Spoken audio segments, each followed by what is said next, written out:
ഇന്ന് ഒരു പുട്ടിനെ കുറിച്ചിട്ടാട്ടോ പറയണത്. ഇപ്പോൾ കേരളത്തിലെ ഏറ്റവും പഴക്കമുള്ളതും എളുപ്പമായിട്ടുള്ള ഒരു പരമ്പരാഗത ഭക്ഷണമാണ് പുട്ട്, അല്ലേ? അപ്പോൾ ഈ പുട്ട് എന്ന് പറയുന്നത് രാജകീയ അടുക്കളയെന്നൊന്നും അല്ല കേട്ടോ, സാധാരണ ഗ്രാമീണ വീടുകളിലൂടെയാണ് വളർന്നു വന്നത്. അപ്പോൾ ഈ പുട്ടിൻ്റെ ഉത്ഭവം എന്ന് പറയുന്നത് എന്താ വെച്ചാൽ, പണ്ട് കാലത്ത് അരി ഇഷ്ടം പോലെ കിട്ടുമായിരുന്നു കേരളത്തിൽ. അപ്പോൾ ആ സമയത്ത് തേങ്ങ ഉണ്ടായിരുന്നു. അപ്പോൾ ഈ അരിപ്പൊടി ഇങ്ങനെ ആവിയിൽ വേവിച്ചിട്ട് ഭക്ഷണമാക്കാനുള്ള ഒരു എളുപ്പ മാർഗ്ഗമായിട്ട് അന്നത്തെ ആളുകൾ കണ്ടുപിടിച്ചാണ് പുട്ട്.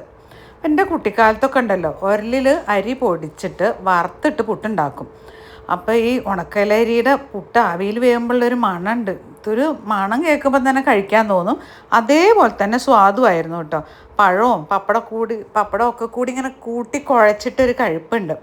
അതുപോലെ തന്നെ പണ്ട് മുളയിലോ അതുപോലെ മരം കൊണ്ടുണ്ടാക്കിയ കുഴലുകളിലൊക്കെ ആയിരുന്നു ഇത്ര ഇത് അരിപ്പൊടിയും തേങ്ങയും ഇങ്ങനെ പാളികളായിട്ട് വെച്ചിട്ട് പുട്ടുണ്ടാക്കിയിരുന്നത്.